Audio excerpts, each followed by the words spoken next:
नमस्कार, मैं हूं आपके साथ हेड एंकर सावित्री सिंह। आप देख रहे हैं डीएस समाचार। डीएस समाचार में आप सभी का स्वागत है। शाहजहांपुर जनपद के प्रभारी मंत्री पिछड़ा वर्ग कल्याण ने समीक्षा बैठक के बाद पत्रकारों को प्रेस वार्ता में बताया कि जनपद में कानून व्यवस्था तथा विकास कार्यों में किसी प्रकार की लापरवाही नहीं होनी चाहिए। उन्होंने पत्रकारों द्वारा पूछे गए सवालों का जवाब देते हुए कहा कि आप लोगों के द्वारा जो भी हमारे संज्ञान में आएगा उसको हम अपने स्तर अथवा सरकार के माध्यम से हल करवाएंगे। इस अवसर पर जिलाधिकारी, पुलिस अधीक्षक, मुख्य विकास अधिकारी, सदस्य विधान परिषद एवं जनपद के समस्त विधानगण, आज जन प्रतिनिधि एवं जनपद के अधिकारी उपस्थित रहे। शाहजहांपुर से योगेंद्र सिंह यादव की खास रिपोर्ट। जिला ब्यूरो चीफ, शाहजहांपुर, डीएस समाचार। हमारे चैनल को लाइक करें, सब्सक्राइब करें एंड बेल आइकन जरूर दबाएं। धन्यवाद। की जानकारी में है कि हमारे लोकतांत्रिक व्यवस्था में न्यायपालिका सर्वोत्तम स्थान पर है। संभल के अंदर न्यायपालिका के आदेश के क्रम में सर्वे टीम या अमीन कमीशन मौके पे जाके अपनी कार्रवाई को पूरा करते हैं और उसका विरोध करने के लिए यदि कुछ पॉलिटिकल पार्टी के लोगों ने या विशेष धर्म के लोगों ने कुछ ऐसे प्रयास किए जिससे शांति भंग होने का अंदेशा है, तो निश्चित है उनको भी सोचना चाहिए और उन दलों को भी सोचना चाहिए। न्यायालय सर्वोच्च है, कानून व्यवस्था हमारी प्राथमिकता है।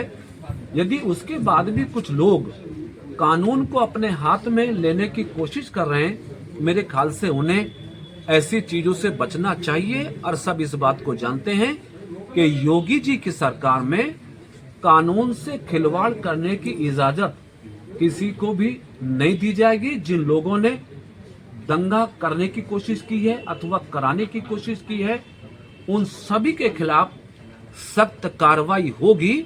लेकिन आम जन लोगों से भी हम आग्रह करेंगे कि न्यायालय के आदेश का सम्मान करते हुए वो भी इन घटनाओं को करने से बचे। अखिलेश यादव का बयान आया, कह रहे हैं कि चुनाव में जमकर धांधली और दिमाग ध्यान भटकाने को लेकर बीजेपी ने धंधा करवा दिया।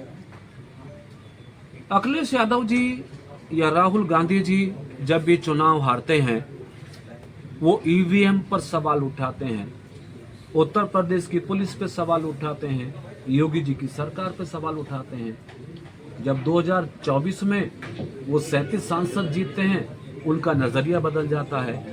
तो अखिलेश यादव जी की बातों का अब उत्तर प्रदेश की जनता सीरियसली संज्ञान नहीं लेती है, क्योंकि सबने देखा है कि जिन 7 सीटों पर जिस 9 सीटों पर उत्तर प्रदेश में उपचुनाव हुआ, उनमें से 7 सीटों पर भारतीय जनता पार्टी हमारे अलायंस पार्टनर को सफलता मिली है। केवल 2 सीटों पर समाजवादी पार्टी को जीत मिली है। आपके संज्ञान में भी है कि करेल में जीत कैसे हुई है।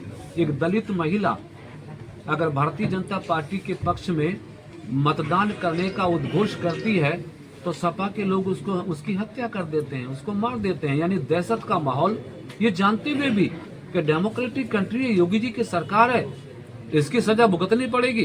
तो जिस तरह का तांडा उन्होंने करने की कोशिश की, तो जो 2 सीटें भी वो जीते हैं, यदि सच माना जाए तो डेमोक्रेटिक जीत नहीं है।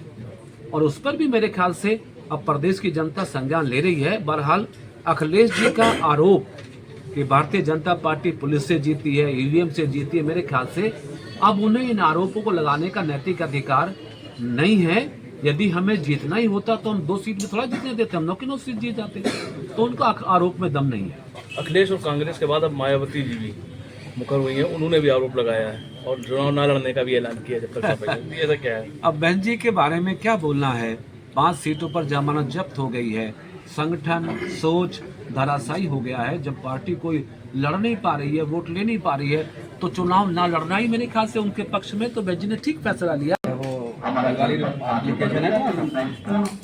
कुछ बातें कहने के लिए आप सबको सादर आमंत्रित करता था, जिनसे आप लोगों से मुलाकात की मेरी मन भी था कि आपसे मिलूं, आपसे बातचीत करूं और कुछ विषय जनपद के विकास में, जनपद के कल्याण में आपके सुझाव या आपके प्रश्न, आपकी जिज्ञासा हमारे जनपद के विकास और कल्याण में सहायक हो सकती है। यदि आपको कोई जिज्ञासा सवाल होगा तो उसका आप जवाब दे दीजिए।